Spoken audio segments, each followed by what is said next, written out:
2024 లేదా 25లో డిగ్రీ లేదా బీటెక్ చదివారా? సాఫ్ట్‌వేర్ జాబ్ కోసం ఎదురు చూస్తున్నారా? అయితే కోడ్ జ్ఞాన్ 100 డేస్ కోర్సులో చేరండి, జాబ్ సాధించండి. నమస్కారం సార్. నమస్తే.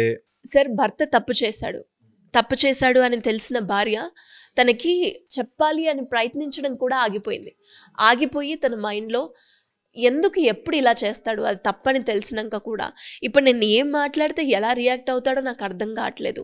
అట్లా నేను ఊరుకుందామంటే నా మైండ్లో మాత్రం పదే పదే ఇదే తప్పు ఇంకెన్నిసార్లు చేస్తాడు, ఎందుకు ఇది నాకు అన్న థాట్ అనేది విపరీతంగా నా మైండ్లో అదే తిరుగుతుంది సార్. అలానే నేను వర్క్ మీద కాన్సన్ట్రేషన్ చేయలేకపోతూ ఉన్నాను, అండ్ ఇంకే వర్క్ కూడా సరిగ్గా చేయలేకపోతున్నాను. నా మైండ్ కూడా పీస్గా లేదు.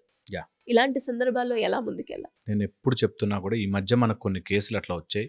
దట్ భార్యల గురించి చెప్తున్నారు కాబట్టి భర్తలు బాధపడతారని, భర్తల గురించి చెప్తున్న భార్యలు అలా రాకూడదు. నేను యూనివర్సల్ ఆన్సర్ చెప్తున్నా. భార్య కానీ భర్త కానీ తప్పు చేశారు అని తెలిసాక ఆ ఆలోచన మన మైండ్లో ఉండిపోతే వెరీ వెరీ ఇంపార్టెంట్. దీన్నే మనం కాగ్నిటివ్ రివర్సల్ ప్రోటోకాల్ అంటాం. అంటే నీ ఆలోచనకి అవుట్కమ్కి మధ్యలో ఉన్న డిస్టెన్స్ని తగ్గించాలి. సింపుల్గా చెప్పాలంటే విచక్షణతో ఆలోచించడం. నేను ఇంత ఆలోచిస్తున్నా కదా, దీనివల్ల ఆన్సర్ ఏంటి, దీనివల్ల సొల్యూషన్ ఏంటి అనేది ఎప్పుడు ఆలోచించుకుని ఏ ఆలోచనలో రిపీటెడ్గా పదే పదే వస్తున్నాయంటే ఫస్ట్ మన ఆలోచన ఈ ఆలోచన వల్ల అవుట్కమ్ ఏంటి. ఎప్పుడైతే అవుట్కమ్ బేస్డ్ ఆలోచనలోకి వెళ్తామో మనకున్న టైం చాలా సేవ్ అయిపోతుంది, మానసిక ప్రశాంతత సేవ్ అయిపోతుంది. నేను ఒక ఆలోచన వచ్చింది నాకు, ఎందుకు ఆయన ఇట్లా చేశాడు ఆలోచన వచ్చింది అనుకో, దాన్ని ఎన్ని రోజులు ఆలోచించినా నీ లోపల ఎంతసేపు నువ్వు మదన పడ్డా సొల్యూషన్ రాదు. సొల్యూషన్ రావాలి అంటే నువ్వు ఆలోచన నుంచి అవుట్పుట్ యొక్క డిస్టెన్స్ తగ్గించాలి. ఇంకొక 10 రోజులు ఆలోచిస్తా, ఇంకో నెల రోజులు చూస్తా అనే దానికంటే ఇప్పుడు ఈ ఆలోచన వల్ల నేను ఏం చేయొచ్చు, దీనివల్ల నాకు ఎంత బెటర్ అవుతుంది, దీనివల్ల నాకు ఏం హెల్ప్ అవుతుంది. ఒక ఆయన తాగుతాడు, మా ఆయన తాగుతాడు, ఇదే గొడవ. ఆమెకు ఎంతసేపు అందరూ స్వామీజీలకి, గురూజీలకి, కౌన్సిలర్లకి ఫోన్ చేయడం, మా హస్బెండ్ తాగుతాడండి. ఇలా చెప్పినంత మాత్రాన ఆర్ ఇలా మాట్లాడుకున్నంత మాత్రాన ఏమీ కాదు, ఏం అవుట్పుట్ రాదు. సో అందుకని ఏది చేస్తున్నా థాట్ అండ్ అవుట్పుట్ మధ్యలో ఎక్కువసేపు థింకింగ్ పెట్టద్దు. నేను ఒక ఈత నేర్చుకోవడానికి పుస్తకం చదువుతున్నా, ఎంతసేపు బుక్ చదివినా నాకు స్విమ్మింగ్ రాదు, దిగి చెయ్యాలి. అలాగా ఆల్కహాల్కి అలవాటు పడిపోయాడు అని ఉందనుకో, నేను మందులు ఇప్పించాలి, డాక్టర్ దగ్గర తీసుకెళ్ళాలి, ట్రీట్మెంట్ ఇప్పించాలి, ఆయనకు చెప్పాలి, కొంచెం బెదిరించాలి, కొంచెం ఇంట్లో స్ట్రిక్ట్ చేయాలి. అలా వాట్ ఎవర్ మెథడ్స్ అవి మాత్రం ఫాలో అవ్వడమే మన పని. చాలామంది ఏం చేస్తారంటే ఆలోచనలో ఉండిపోయి ఆ మెథడ్ని లైట్ చేసేస్తారు. సో మెథడ్ని ఫాలో అవ్వడం ప్రిఫరెన్స్ చేయాలి, ఆలోచనలో ఎక్కువసేపు ఉండిపోవడం తగ్గించాలి. ఎందుకు తగ్గించలేమంటే మన మైండ్ ఆలోచించి సొల్యూషన్ తెచ్చుకుంటుంది. కొంతమంది ఏడిస్తే బెటర్ ఫీల్ అవుతారు, ఏడుపుకి ఆ సిచ్యువేషన్ సంబంధం ఉండదు, కానీ దే ఫీల్ బెటర్ కదా. అది మైండ్ చేసే మ్యాజిక్, మాయ. ఏం చేస్తుందంటే నేను ఎక్కువసేపు ఆలోచిస్తూ ఒక ఐడియా వస్తుంది, ఓకే దీనివల్ల అవుతుందేమో, దీనివల్ల ఇలా అవుతుందేమో, నేను దీన్ని బెటర్ చేయొచ్చేమో అని మళ్ళీ ఆలోచించుకుని ఓకే అలా చెప్తా, ఇంకా రేపు వాడి పని అయిపోయింది అనేటట్టుగా మైండ్లో ఆలోచించుకుంటారు చాలామంది. రియాలిటీలోకి వచ్చేసరికి ఏముండదు. ఓకే, సో అది వెరీ వెరీ రాంగ్. ఒక ఆవిడ ఇంకా డైవర్స్ ఇచ్చేస్తా అని 10 ఏళ్ళ నుంచి నడుపుతుంది బండి. సో నేనంట డైవర్స్ ఇచ్చావా ఇవ్వవ పాయింట్ కాదు అక్కడ, 10 years ఆలోచించి టైం వేస్ట్. పోనీ ఉందాం అనుకున్నా ఉండు హాయిగా. ఇంకా మనుషులు రకరకాలు ఉంటారు, ఫర్గివ్ ఇట్, లేదా తేల్చుకో. భర్త తప్పు చేశాడు, ఇంకా నేను యాక్సెప్ట్ చేసి ఉండాలి అనుకుంటే ఇంకా తప్పును యాక్సెప్ట్ చేయడమేనా సార్? ఇప్పుడు తప్పును యాక్సెప్ట్ చేసే దాంట్లో ఒక మిస్టేక్ ఎందుకు యాక్సెప్ట్ చేస్తాము? ఇప్పుడు ఎవరి మీదైనా వచ్చి ఎవరైనా నా డ్రెస్ మీద వాటర్ వేశారు, సడన్గా అయిపోతే యాక్సెప్ట్ చేస్తాం, కావాలని చేస్తే ఎందుకు యాక్సెప్ట్ చేయగలుగుతాము చెప్పండి? ఫర్ ఎగ్జాంపుల్ 1 పొజిషన్, నాకు ఆ కెపాసిటీ లేదు బయటకు వెళ్ళి బ్రతకడానికి, సో నేను ఇక్కడ చచ్చినట్టు పడి ఉండాలి. ట్రాన్సాక్షనల్ అయిపోయింది అక్కడ. ఒక ఆమె మా ఆయనకి ఇన్ఫ్లుయెన్స్ ఉందండి, ఇన్ఫ్లుయెన్స్ ఉండి గవర్నమెంట్ జాబ్ వస్తుంది, నాకు మ్యారేజ్ అయ్యి 3 years నుంచి టార్చర్ పెడుతున్నాడు, డైవర్స్ ఇవ్వాలంది, కానీ ఆయన ఇన్ఫ్లుయెన్స్తో గవర్నమెంట్ జాబ్ ఇప్పుడు లాస్ట్ మూమెంట్లో ఉంది, అది వచ్చాక నేను ఈ డైవర్స్ ఇవ్వచ్చాను అంటే అక్కడ సమ్ ట్రాన్సాక్షనల్ ఉంది కాబట్టి నువ్వు ఉన్నావు అక్కడ, లేకపోతే ఉండవు. సో ఒక ఆస్పెక్ట్. సో నీకు అక్కడి నుంచి ఇంకా ఏదో వచ్చేది ఉంది కాబట్టి వెయిటింగ్. లేకపోతే ఎవడన్నా నీ మీదకి వచ్చి వాటర్ వేసాడు, ఓకే, యాక్సిడెంటల్ కాదు, పర్పస్ మీద వేస్తున్నా, కావాలని వేస్తున్నా, ఏం చేస్తాం? రియాక్ట్ అవుతాం. రియాక్ట్ అవుతాం. ఆ రియాక్షన్ని నీకు సాల్వ్ చేసే విధంగా ఆలోచించాలంటే number 1, you should be ready for the consequences, number 1. Second వచ్చేసి, ఒకవేళ అట్లా మనకు ఒక మిస్టేక్ జరిగింది, వాళ్ళు చేయకపోతే మన వీక్నెస్ ఎక్కడో ఉంది. మనకి వీక్ ఉన్నాం కాబట్టే మన మీద ఎవరైనా వాటర్ విసిరేసి వెళ్ళినా నేను రియాక్ట్ అవ్వట్లేదు, అయినా కూడా కొన్ని రోజులు రియాక్ట్ అవుతా, మళ్ళీ నెక్స్ట్ డే వచ్చి వాటర్ వేస్తున్నాడు అంటే మనం వీక్ ఉన్నాము. మన మీద వాళ్ళకి భయముతో కూడిన రెస్పెక్ట్ లేదు. చాలా ఇంపార్టెంట్. ఒక భార్యగా నీకు రెస్పెక్ట్ ఉండి తీరాల్సిందే. యాక్సెప్ట్ చేసేయడం అంటే నీ రెస్పెక్ట్ కోల్పోవడము కాదు. ఏ భార్య అయినా సరే భర్త ఇష్టం వచ్చినట్టుగా బిహేవ్ చేసే హక్కు లేదు. ఒక మనిషి ఇంకో మనిషికి ఏ రెస్పెక్ట్ లెవెల్లో రెస్పెక్ట్ ఇస్తాడో ఆ రెస్పెక్ట్ ఇవ్వాల్సిందే, ఆ రెస్పెక్ట్ ఇచ్చి తీరాల్సిందే. ఆ రెస్పెక్ట్తో పాటు నీకు ప్రేమ, ఎఫెక్షన్, లవ్, కేరింగ్ ఉంటే అది వేరే స్టోరీ. ఓకే, ఇది చాలా చాలా ఇంపార్టెంట్. అండ్ నీకు ఆ రెస్పెక్ట్ లేదు కాబట్టి నేను ఇష్టం వచ్చినట్టుగా బిహేవ్ చేస్తాను, ఇస్ రాంగ్. నెక్స్ట్, ఒకవేళ అట్లా డిక్లేర్డ్ దట్ నువ్వు నాకు రాంగ్, నేను కావాలని ఇట్లా చేస్తాను, అయినా కూడా ప్రొసీడ్ కావట్లేదు, మనం ముందుకు వెళ్ళలేకపోతున్నాం అంటే ఇంకా ఎమోషనల్లీ మనం ఎక్కడో ఇన్స్టేబుల్గా ఉన్నాం. ఆ ఇన్స్టెబిలిటీని పోగొట్టుకున్న రోజున మనము వీక్గా ఉండి వేరే వాళ్ళ మీద తప్పు ఎప్పుడూ తొయ్యకూడదు.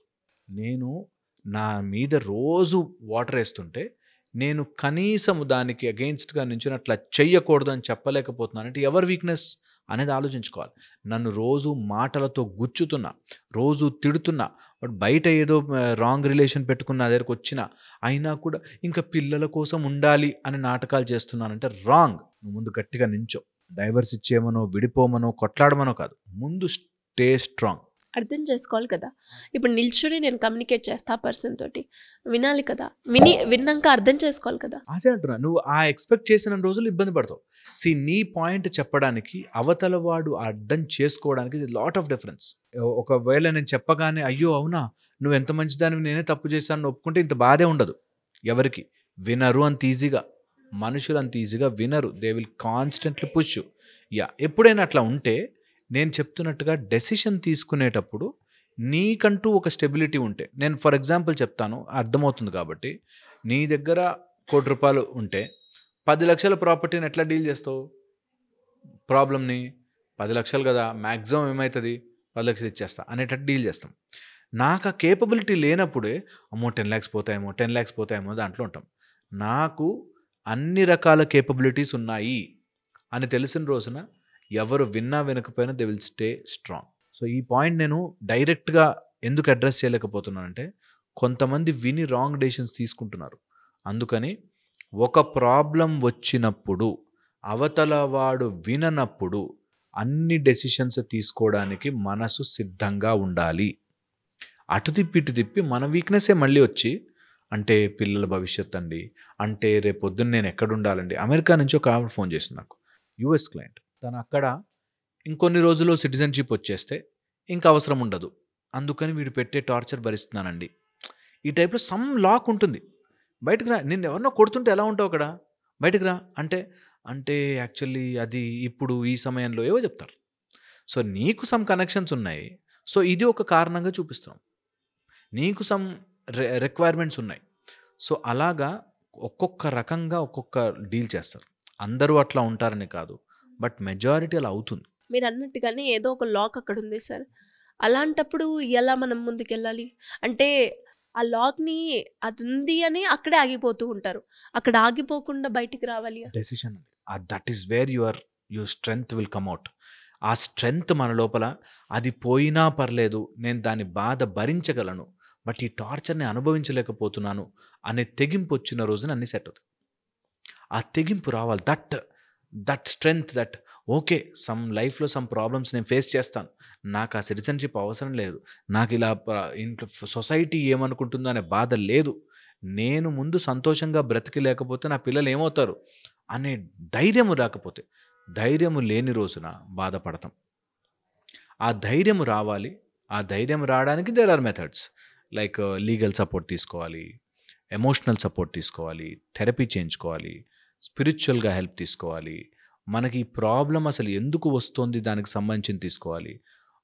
అండ్ అవతల వాళ్ళని కరెక్ట్ చేసేదానికంటే ముందు మన సెటప్. సెకండ్ ఈజ్ అవతల వాళ్ళని కరెక్ట్ చేసేటప్పుడు ఐడెంటిఫై ద రూట్ కాజ్, వాళ్ళు అసలు ఎందుకు అలా బిహేవ్ చేస్తున్నారు అనే రూట్ కనుక దొరికితే అన్నీ సెటిల్ అవుతాయి. Very wide topic. మనం నిజంగా కూడా ఒక ఎండ్కి తీసుకురావాలంటే నేను చెప్తున్నాను, అవతల వాడిని ఎవరైనా మార్చాలి అంటే, హస్బెండ్ని కానీ వైఫ్ని కానీ మార్చాలి అంటే, వాళ్ళు ఎందుకు అలా బిహేవ్ చేస్తున్నారు ఇంత చెప్తున్నా అర్థం కావట్లేదు అంటే, వాళ్ళకి నువ్వేదో చెప్తున్నది అర్థం నిజంగా కావట్లేదు. దాన్ని చెప్పే విధానమన్నా మార్చాలి, లేకపోతే దాని రూట్ కాజ్ పట్టుకుని దాన్ని కన్ఫ్రంట్ చేసి క్లియర్ చేయాలి. ఎలా తెలుసుకోవాలి ఆ రూట్ కాజ్? రూట్ కాజ్ నీకు పక్కనున్న వ్యక్తి రూట్ కాజ్ తెలియలేదు, నువ్వు ఎందుకు ఇలా బిహేవ్ చేస్తున్నావు అంటే you are not fit for that relationship.